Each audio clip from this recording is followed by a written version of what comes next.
शिशु संगोपन संस्था संचालित Savita Ramesh Firodia Prashala, Ahmednagar welcomes you all. Dear students, today we are going to learn science subject of standard 7th.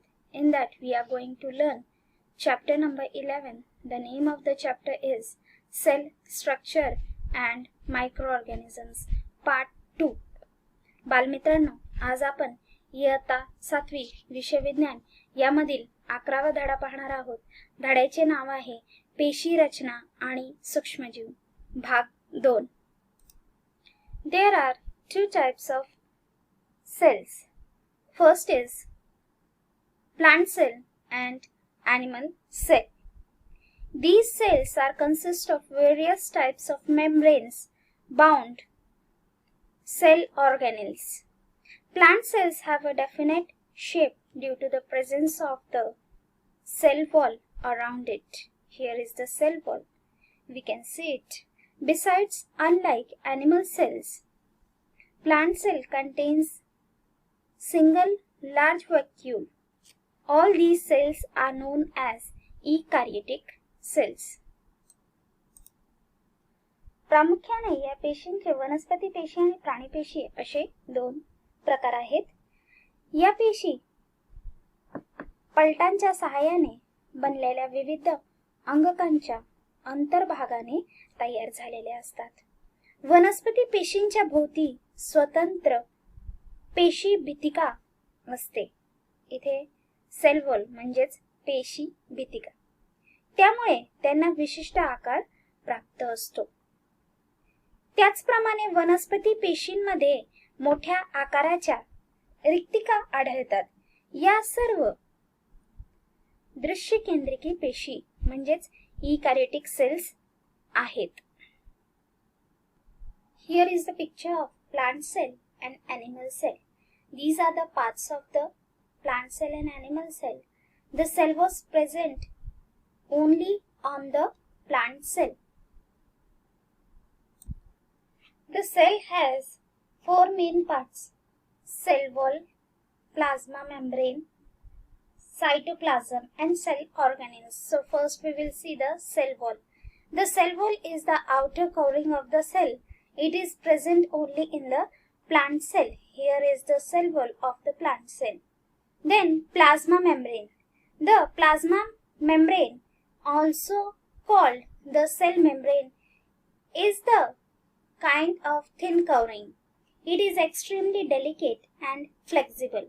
It is outermost covering of the animal cell. Cell wall म्हणजेच पेशी भितिका. पेशी भितिका हे पेशींचे सर्वात बाहेरचे असणारे आवरण आहे. पेशी भितिका फक्त वनस्पती पेशींमध्येच आपल्याला आढळते. प्लाझ्मा मेम्ब्रेन म्हणजेच पेशी पटल. पेशी पटल हे एक प्रकारचे पातळ आवरण असून ते अतिशय नाजूक लवचिक असते आणि ते प्राणी पेशींचे सर्वात बाहेरचे आवरण आहे. Cytoplasm. The liquid part in the cell present around the nucleus is called cytoplasm. It occupies the space between the plasma membrane and nucleus. Cell organelles are scattered in the cytoplasm. Next is cell organelles. These mainly include the nucleus, endoplasmic reticulum, Golgi bodies, lysosomes, mitochondria, cists, etc. Plant cell contain chloroplast. Cytoplasm म्हणजेच पेशीद्रव. पेशीमध्ये पेशी केंद्रका व्यतिरिक्त द्रवरूप भाग असतो, त्याला आपण पेशीद्रव असे म्हणतो. पेशीद्रव हे पेशी पटल आणि केंद्रक या दरम्यान असते. पेशीची विविध अंगके यामध्ये विखुरलेली असतात. पुढचे आहे सेल ऑर्गॅनेल्स म्हणजेच पेशी अंगके. यामध्ये प्रामुख्याने केंद्रक, आंतरद्रव्य जलिका, लयकारिका, त्याच्यानंतर रिक्तिका, तंतुकणिका, लवके, यांचा समावेश असतो. वनस्पती पेशींमध्ये हरित लवक असते. हरित लवक. This is a picture of nucleus. The nucleus is the most important organelle of the cell. There is a porous double membrane around it. Here is the picture. Here we can see the double membrane. The nucleus controls all the functions of the cell. The endoplasmic reticulum is a spiraling net-like organelle. Its function is to make necessary changes in the proteins produced by ribosomes and send them to the Golgi bodies. Here is the nucleus. Nucleus is very much important for carried out the all functions of the cell. Nucleus म्हणजेच केंद्रक. केंद्रक हे पेशीचे सर्वात महत्वाचे अंगक आहे. त्याच्या भोवती दुहेरी सछिद्र पटल असते. पेशीची सर्व कार्य केंद्रकच नियंत्रित करते. आंतरद्रव्य जालिका हे एक विस्तृत जाळीदार अंगक आहे. हे रिबोझोमने तयार केलेल्या प्रथिनांमध्ये आवश्यक असे बदल करून त्यांना गॉल्जी पिंडाकडे पाठवण्याचे काम करते. गॉल्जी पिंड हे अनेक पिशव्यांनी तयार झालेले असून त्यांचे योग्य वितरण करण्याचे काम गॉल्जी पिंडामार्फत होते. Here we can see the picture of animal cell and plant cell. In that we can see the Golgi bodies. Golgi bodies are made up of several flat sacs. The proper distribution of the protein. Mitochondria and plasmids are the organelles with double outer covering. As mitochondria produce energy, they are called the powerhouse of the cell. So mitochondria is the powerhouse of the cell. Here is the mitochondria in this picture.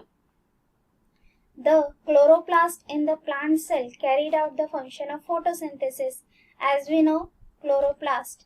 Here is the plant cell and here is the chloroplast present in the green color, and this carried out the process of photosynthesis. Vacuoles help to throw out the waste products of the cell. Vacuoles in the animal cell are small, whereas there is only one large vacuole in the plant cell. आणि लवके हे दुहेरी आवरण असलेले अंगके आहेत. तंतुकणिका ऊर्जा तयार करतात म्हणून त्यांना पेशीची ऊर्जा केंद्रक असे म्हणतात. पॉवर हाऊस म्हणजेच ऊर्जा केंद्र. वनस्पती पेशींमध्ये हरित लवके प्रकाश संश्लेषणचे कार्य करते. इथे हिरव्या रंगामध्ये आपल्याला चित्रामध्ये दिसत आहे, हे आहे हरित लवक. रिक्तिका या पेशीतील टाकाऊ पदार्थ बाहेर टाकण्याचे काम करते. प्राणी पेशींमधील रिक्तिका आकाराने छोट्या असतात, पण जे वनस्पती पेशींमध्ये एकच मोठी रिक्तिका असते. So these are the microorganisms, the organism which cannot be seen by our eyes but can only be observed under the microscope, and they are called as microorganisms. Here is a picture of microorganisms. आपल्याला डोळ्याने सहजपणे हे दिसत नाहीत. सूक्ष्म जीव असतात पहा, ते पाहण्यासाठी आपल्याला सूक्ष्मदर्शकाचा वापर करावा लागतो. अशा सजीवांना आपण काय म्हणतो तर सूक्ष्मजीव असे म्हणतो. चित्रामध्ये आपल्याला दिसत आहे. Occurrence of microorganisms. Microorganisms are present all around us in the air, water, soil, food, sewage, garbage, as well as in the bodies of the plants and animals, including human. So, some microorganisms are solitary, that is, they live singly. For example, amoeba, paramecium, whereas some live in the colonies. Some microorganisms live on the remains of the dead plants and animals. So microorganisms can be occur in the dead bodies also. Microorganisms म्हणजेच जीव, occurrence म्हणजेच आढळ, सूक्ष्मजीवांचा आढळ. आपल्या सभोवतालची हवा, पाणी, जमीन, अन्नपदार्थ, सांडपाणी, कचरा, याचबरोबर वनस्पती, प्राणी व मानवीय शरीरामध्ये सूक्ष्मजीवांचे अस्तित्व असते. त्यापैकी काही सूक्ष्मजीव हे एकटे राहतात, उदाहरणार्थ अमिबा, पॅरामेशियम, तर काही बहुसंख्येने वसाहती करू राहतात. काही सूक्ष्मजीव हे मृत्यू वनस्पती, प्राणी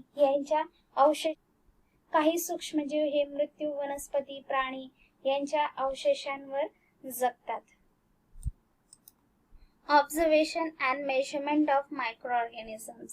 If we keep the moist piece of bread in the closed box and observe this after 3 or 4 days, what happens? A moisture occur on this. This fungus occurs on the piece of bread like this.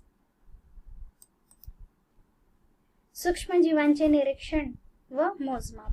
पावाचा एक तुकडा घेतल्यानंतर तो आपल्याला 3-4 दिवस जर आपण डब्यामध्ये बंद करून ठेवला तर काय होईल? चित्रामध्ये जसं आपल्याला दिसत आहे की जर तो पाव आपण 3-4 दिवस डब्यामध्ये झाकून ठेवला तर त्याला बुरशी येईल. Now we will see the sizes of some microbes. Paramecium, it is about 100 micrometer.